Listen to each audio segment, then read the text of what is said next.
নমস্কার বন্ধুরা, চলে আসছি আজকে একদম সাধারণ একটা রান্না নিয়ে। সেটা হলো মিষ্টি কুমড়ার ডুগা চচ্চড়ি।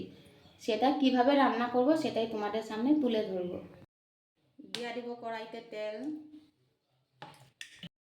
দিয়ে দিব একটু কালো জিরা, দিয়ে দিব এখন কেটে রাখা ডুগাটা, দিয়ে দিব এখন আমি লবণ, দিয়ে দিব এখন আমি কাঁচা লঙ্কা, দিয়ে দিব এখন আমি পরিমাণ মতন হলুদ।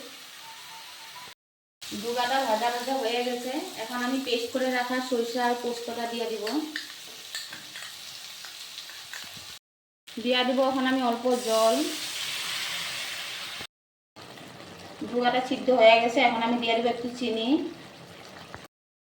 এই যে আপনাদের সামনে রেডি মিষ্টি কুমড়ার ডুগা চচ্চড়ি। ভালো লাগলে লাইক কমেন্ট শেয়ার করবেন। চলে আসবো আবার একটা নতুন রান্না নিয়ে।